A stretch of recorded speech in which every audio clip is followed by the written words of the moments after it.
So guys good morning. It's day 2 in Gokarna. आपण आत्ता आहोत बीचवरती. जसं तुम्ही बघताय थोडंसं एक डुबकी मारायची आपल्याला. आपली पूजा चालू होणार आहे थोड्या वेळात. सो डुबकी मारून आपल्याला जायचं आहे एका कुंडावरती. कोठेतीर्थ नावाचं कुंड आहे. तिथून आपण जाणार आहोत आपल्या मंदिरामध्ये. तर तुम्हाला दाखवतो कसं कसं आहे. सध्या तुम्ही समुद्र बघा. फिल्ट केले की डायरेक्ट समुद्रासमोर बरोबर बीचवरच होतो आपण आता सध्या. हे आहे पूर्ण समुद्र. अथांग समुद्र म्हणतात त्याला. अथांग समुद्र. Arabian sea. लाटा या लागल्यात. डुबक्या मारायच्यात. डुबक्या मारून आपण भेटूया थोड्या वेळात लगेचच.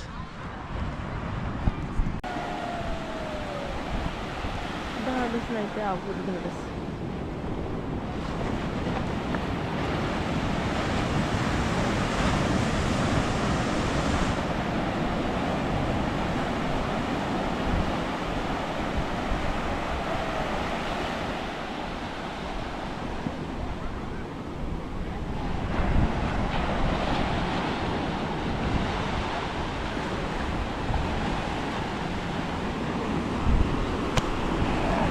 तर जस्ट थोड्या वेळात आपण आंघोळ करून झालेला.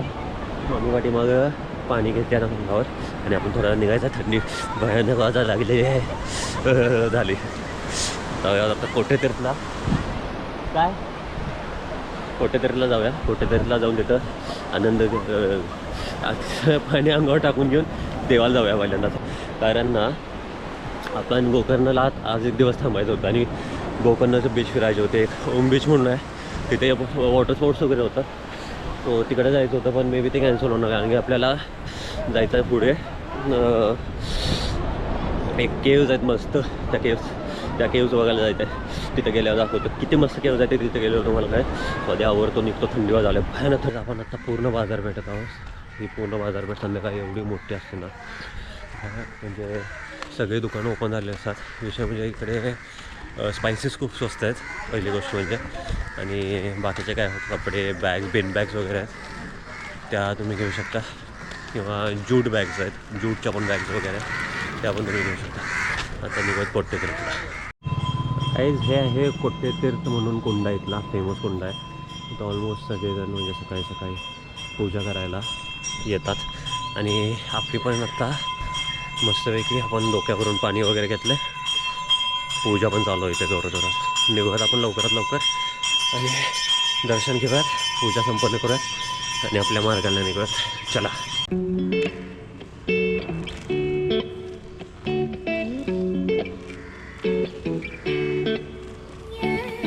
तर काय तुम्हाला काल हा रथ दाखवला मी. रथ बघा कसला भाऊ आहे. आणि ह्याच्या पाठीमागचा त्यापेक्षा भाऊ आहे. आणि ह्या ज्या दोऱ्या आहेत ना दोऱ्या अशा लावलेल्या असतात. दोऱ्याने ओढतात माणसं रथ. हा तर छोटा तर आहे. हा तर खूप जास्त मोठा आहे. ह्याचं एक चाक माझ्या हाईटपेक्षा पण उंच आहे. असला भव्य बघा रथ हा. हा काल तुम्हाला दाखवायचं होतं मला पण दाखवू शकलो नाही. आत्ता दाखवतो. तर अशा प्रकारे आपलं गोकर्ण मस्त ट्रिप होते गोकर्णाची विथ पूजापाठ. आणि आता जाऊया आपण गणेश मंदिरला आणि तिथून जाऊया महाबळेश्वर मंदिरला. तर ना गाईज पाठीमागं आता हे दिसतं नाही. पाठीमागं आता गणपती मंदिर. तिथे फोटो तुम्हाला मी आता साईडला दाखवतो की गणपती आतमध्ये कसं आहे ते. आणि आत्ता आपण जाणार महाबळेश्वर मंदिर म्हणजे जिथे महादेवाचं आत्मलिंग आहे म्हणतात. तर तिथे आतमध्ये जातो. तिथे आतमध्ये एकदम तिथे म्हणतात फोटोग्राफी ऑब्वियसली बंद असणार सगळीकडे. सो तुम्हाला त्याचे पण फोटोज मी टाकतो साईडला लगेच. गाईज हे आहे मंदिर. आता हे जे दिसतं आहे आता आतमध्ये काय आपल्याला रेकॉर्डिंगला अलाउड नव्हतं. आणि विषय म्हणजे ना आणि आला तर ना प्लीज गाईज आदिवासी बायका आहेत तिथे त्यांच्याकडून तुम्ही फुलं वगैरे घ्या. आपल्या जे बाहेरचे विकतात त्यांच्याकडून घेऊ नका. प्रॉपर आदिवासी बायका आहेत त्यांच्या तुम्ही आता बघितल्या सुद्धा असेल त्यांच्याकडूनच घ्या मोस्टली तरी. जी फुलं वगैरे घेत आहेत त्यांचं पण जरा कसं आहे त्याच्यावरच त्यांचं पोट असतं शेवटी. सो प्लीज त्याच्यावर. तर आता आपण नाश्ता करायसाठी आलो नाही असू दे. नाश्ता करायसाठी आलो आणि नाश्ता आपल्याला केळीच्या पानावरती बांधला आहे. असं आई बाबा पण जेवण नाश्ता करायला आणि केळीच्या पानावरती सगळे येतं जेवण. नको जेवण वगैरे सगळे इथं केळीच्या पानावरती असतं. विषय म्हणजे सगळ्या जे पंडित भटजी वगैरे आहेत सगळ्यांच्या घरी जेवण असतं ते केळीच्या पानावरती असतं. खूप मस्त गोष्ट आहे.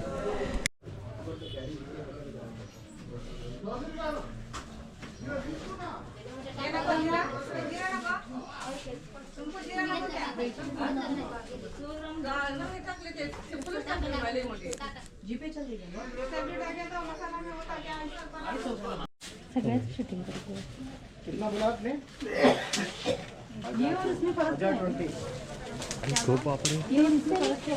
ना गाईज असं आता समुद्र मी तुम्हाला सकाळी पण दाखवला, आता पण इथून दाखवतो. समोर समुद्र दिसतोय सगळा. हे आहे ते भरतीच्या वेळेस वगैरे पाणी येत असणार आहे तिकडून पूर्ण इकडे. ते इथे साठलं आहे पूर्ण, घाण पाणी आहे ॲक्च्युली. सो समुद्र आपला राहिला तिकडे. आपल्याला एखाद्या टायमिंगला जायचं होतं त्या डोंगरावरती तिकडे. ते जे मंदिर आहे तिथे तिकडे एक, आणि या डोंगराच्या पाठीमागे जायचं होतं. होप ते आत्ता होणार नाही. आपल्याला जायचं आहे शिर्सीला. पहिली गोष्ट म्हणजे इथून 82 किलोमीटर्स आहे. सो त्यासाठी आपल्याला तिकडे जायचं आहे. आणि काय होतं, याना केव्हजला एक जायचं आहे. इथून 19 किलोमीटर आहे समथिंग गोकर्णपासून. सो तिकडे एक जायचं आहे. सो पट्ट दिवशी तिकडे जाऊया आपण. बाकीचं कुठं काही टाईम वेस्ट करायचं नाही. गोकर्णमधून निघालो आपण थेट याना केव्हचा रस्ता पकडला. याना केव्ज 29 किलोमीटर आहेत गोकर्णपासून, आणि बरोबर जंगलाच्या मिडमध्ये आहेत. आणि केव्हमध्ये शंकराचं मंदिर आहे, केव्हमध्येच आहे पूर्ण. आणि एवढंच की दुपारपर्यंत निघा, संध्याकाळी खूप जास्त लेट करू नका, कारण की मिडमध्ये, जंगलाच्या मिडमध्ये आहे ते जे मंदिर आहे, ते केव्ज आहेत त्या. आणि बघण्यासारखे केव्ज आहेत. आता आपण चालू आहे ते, तर तुम्ही बघणारच आहात केव्ज कशा आहेत. तर लाईक करा, शेअर करा, सबस्क्राईब करा तोपर्यंत. आणि कसं वाटते सांगा.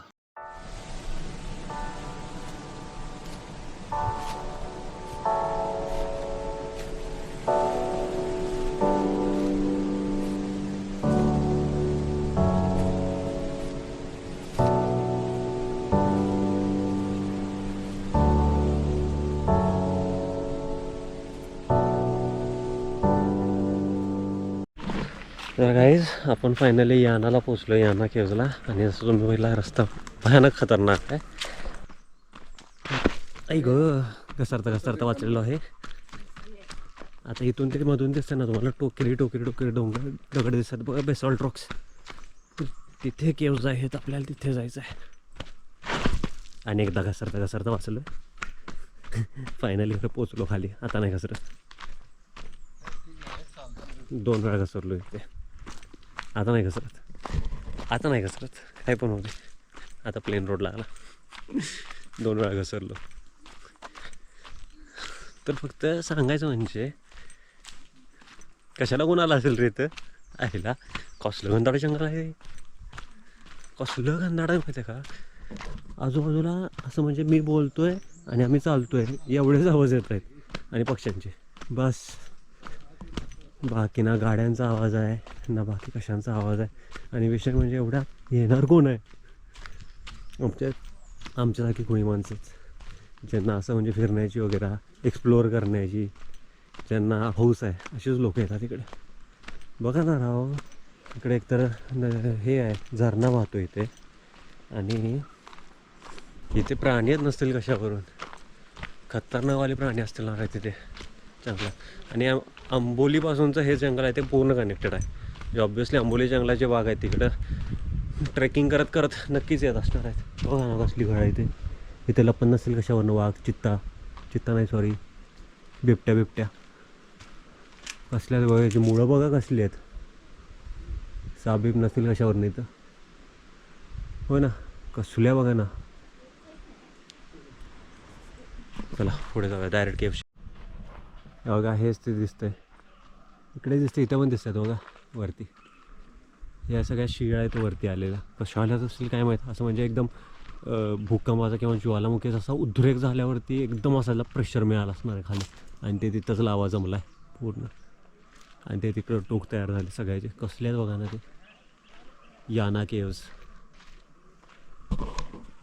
आहेत, याना केव्ज. आयुष्यात इकडून माणसं दिसत आहेत यार, खतरनाक केव्ज आहे त्या.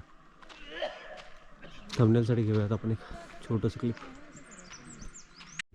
तर आम्ही आता प्रदक्षिणा मारायसाठी चाललो आहे. आता सांगायचं म्हटलं तर आतमध्ये स्वयंभू शिव आहेत, म्हणजे जागृत देवस्थान असं म्हणतात. त्या साईडला सोबत पार्वती आहे. कशी आहे का ती? चंडिका रूपामध्ये पार्वती. दक्षिण दिशेचा आहे. आणि दक्षिण दिशेला आहे. आणि त्यांच्या जटामधून गंगा वाहते असं आहे. म्हणजे ते तिथंच म्हणजे पाणी आहे ना, पाणीचा स्रोत आहे तिथं. आणि त्याच्यावरती अभिषेक पडल्यासारखं होतं त्या पूर्ण ह्याच्यावरती. आणि हे बघा कसं आहे, प्रदक्षिणाच्या ह्याच्यात आहे, केव्सच्या ह्याच्यात. मोबाईल दे. ॲक्च्युली महाराष्ट्रातल्या जो लोकांना यांना किंवा माहीत पण नसतील काय आहेत आणि कशा कशा प्रकारच्या आहेत. फक्त कधी जर फोटो वगैरे कुठून तर आढळला असेल तर ते बघूनच फक्त माहिती आहेत. त्या केवला पूर्ण ना प्रदक्षिणा मारण्याचा ना डोंगरातूनच रस्ता केला आहे आणि साईडून आता जसं आलो अशा पायऱ्या आहेत तिथून आणि पायऱ्यावरून आत आल्यावरती 2 डोंगर जॉईंट झालेत आणि त्या जॉईंट त्याच्यातून एक मस्त असा भुहेरी मार्ग असल्यासारखा तो पूर्ण त्याला प्रदक्षिणा मारायसाठी मार्ग केला आहे. ही मस्ती इकडे पण चालते. ही जी मस्ती दिसते ना ही मस्ती जाईल तिकडं आहे. ही प्लीज मस्ती करू नका गाईज. चांगले स्थान आहेत. उगाच असं काहीतरी करून खराब करू नका. एवढं चांगलं पोकरले आणि एवढं चांगलं प्रदक्षिणा मारायसाठी केलं आहे आपल्याला आणि असं करतात येऊन. आपल्या महाराजांच्या गडांवरती पण असलीच बोंब जाईल तिथं असलीच बोंब असे म्हणजे नमुने सगळीकडेच आहेत. आणि जे खरंच मानतात ना या गोष्टींना त्यांनी प्लीज असलं काय करू नका. आपलं नेचर आहे. नेचरच्या ह्याच्यातच ठेवा. उगाच आपले फालतू धंदे इथं करू नका आणि मजा घ्या. पहिली गोष्ट म्हणजे अशा ठिकाणी येतो ना आपण त्या गोष्टींची मजा घ्यायला शिका तरच तुम्हाला ते चांगलं वाटेल आणि तेव्हाच तुम्हाला कळेल की नेचर कसं आहे आणि तेव्हाच तुम्ही केअर घेऊ शकाल. त्यामुळे केअर घ्या. स्वतःचे अनुभवा त्या गोष्टी. चला चला चला.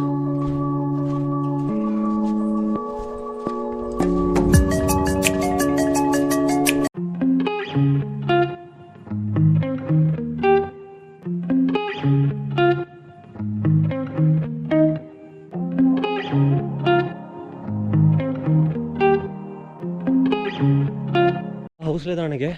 आई बाबा गेल्यावर इथे शौचालयसुद्धा आहे आणि इथे बसायसाठी जागासुद्धा आहे. आपण याना केव्सपासून जरासं खालती आलो आहे. पाठीमागं हा रस्त्यावरती ते डोंगर दिसतात तिथे याना केव्स आहेत आणि हा रस्ता खालती कशाला जातो आहे तेच माहीत नाही. ते बघायसाठी आता आपण चाललो आहे. ॲक्च्युअलमध्ये माहीत नाहीत काय आहे ते.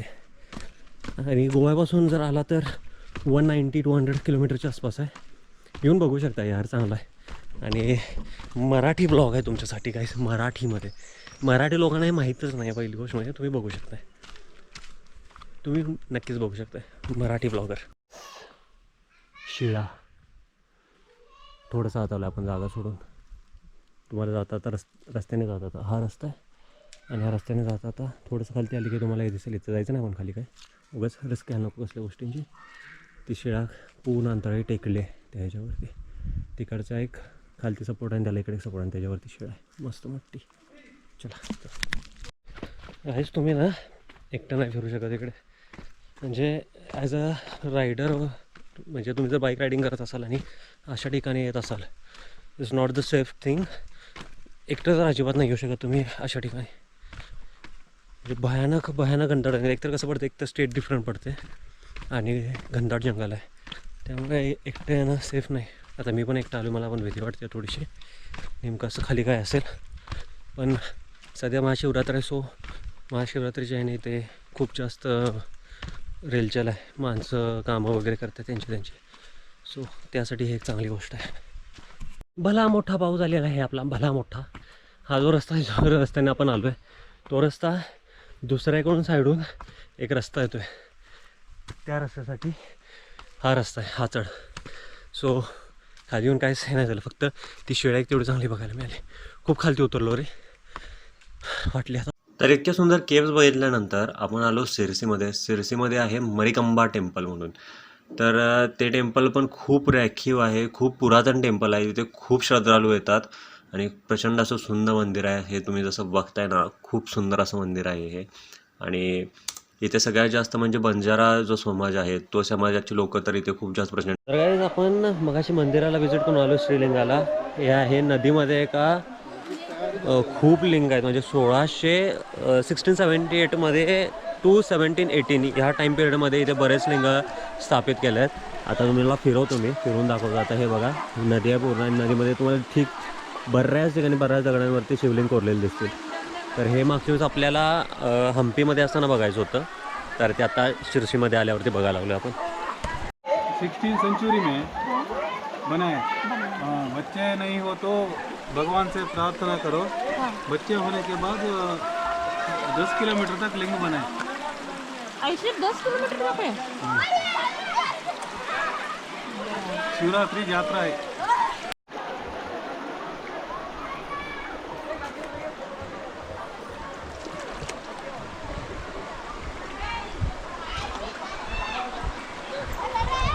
आणि कसं सांगितलं अशा 10 किलोमीटर शिवलिंग कोरले आहेत. म्हणजे एक राजा होते, त्या राजांना मुलं होत नव्हती. मग त्यांनी नवस मागितला होता. नवस जेव्हा म्हणजे त्यांना मुलगा झाला, जेव्हा नवस फिटले त्यावेळेस त्यांनी ह्या पूर्ण ह्याच्यात 10 किलोमीटर ह्याच्यात लिंग कोरलेत असं त्या महाराजांनी सांगितलं. आता जिथे होते ऐकलं असेल तुमचं, ते सुद्धा टाकले परत जाऊन ऐका. शिला वगैरे कोरलेला बघताय. पाठीमा एक नंदी कोरला माझ्या, तो पण दाखवला मी आता थोड्या वेळापूर्वी. तो सुद्धा पूर्ण अखंड एका शिवेमध्ये नंदी कोरला. आता जरासं चांगल्या रस्त्यात जाऊया आणि पुढे शिवलिंग आहेत मस्त कोरलेले, तिथे पण जाऊया. काय माहिती आहे काय प्रॉब्लेम काय माहिती आहे, आपण इथे दगडांवर पाय ठेवायला सुद्धा भीती वाटायला, कारण कुठल्या दगडाच्या खाली शिवलिंग आहे ते पण कळत नाही आहे. आता जसं इथे गणपती कोरला आहे, आता जसं दाखवलं त्याच्या पाठीमागे शिवलिंग आहे. पण तिकडे पाय ठेवला तर काय, इकडे पाय ठेवला काय, एकच बोंब उठते. आता हे बघा इथं कोरायची स्टेज बघा, ही स्टार्टिंग स्टेज आहे, इनिशियल स्टेज आहे कोरायची. ह्याच्या आतमध्ये मग कोरत तो दगड कोरला जातो. हे नंदी कोरता आहे तिथे. इथं बघा हे डोळा आहे, हे तिची तोंड आहे पूर्ण असं, इथं शिंग आहे आणि हा पूर्ण खाती पाठीमागा कोरला गेला असता, पण तो कोरला गेला नाही आहे. तिथे पण हाफ आहे गणेश, तिथे नंदी कोरला आहे बघा हा पूर्ण आतमध्ये. तसा तिथे मोठा झाला असता पण तो झाला नाही आहे. एकेकाळी हा दगड कुठेतरी लांब पण असू शकतो, पण तो पाण्याच्या वेगाने किंवा कधी तर जास्त. तर आता ना आपण एका पुलावरती आलो आहे. तो आत्ता ज्या नदीत होतो ना आपण, त्या नदीवरती हा पूल बांधला आहे बघा. आपण पुलावरती आता, ही बघा नदी आणि ही बघा नदी, आणि आत्ताच इथून गाडी पास झाली, त्याचा मी व्हिडिओ शूट करायचं विसरलो. ह्याच्यावरून गाईज आत्ता 2 व्हीलर पास झाली आहे, ई बाईक होती. आणि हे आहे ते आत्ता इथे कुठे, इथे कुठे दिसत नाही, इथं नाही दिसतं शिवलिंग कुठं, पण आहेत असे 10 किलोमीटर खालती आहेत. म्हणजे टोटल वरून खालीपर्यंत 10 किलोमीटर रेंजमध्ये शिवलिंग आहेत. आणि काही जिथं ब्लॅक पॅन्थर आहे मारता, ब्लॅक पॅन्थरसुद्धा इथं. आता तुम्हाला फोटो दाखवला ना मी, ब्लॅक पॅन्थर, किंग कोब्रा पण आहे इथं. खोबरे आलं. मी मगाशी त्या नदीतनं एवढं निवांत फिरत होतो, पण आता ते बघितल्यावर माझी दचकले, जरा चिरडली माझी जराशी. बस इथं जाऊया, इथून परत रिव्हर जाऊया आपण. फोटो सेशन चालू झालं पाठी, मग निघत आपण. होप सो तुम्ही एन्जॉय करताय व्लॉग. पहिल्यांदा आलो आपण अशा ठिकाणी, तुम्हाला पण माहिती आहे, लाईक करा. हो का, आज परत एकदा दाखवतो. गवे आहेत जे आपल्याकडे मिळतात नॉर्मली. वाघ नॉर्मली नाही मिळत, पण आपल्याकडे दिसू शकतात. सगळ्यात मेन आहे हा गडी आपल्याकडे अजिबात दिसत नाही. दिसला खूप रेअर दिसतो आपल्याला दिसला तर. आणि तो गडी तर अजिबात दिसत नाही. तो फक्त इकडच्याच ह्याच्यामध्ये मिळतो. वेस्टर्न घाट्समध्ये त्याचं खूप दर्शन होतं. म्हणजे जर खालती आलो केरला वगैरे या बाजूला ना, किंग कोब्रा दिसतात आपल्याला.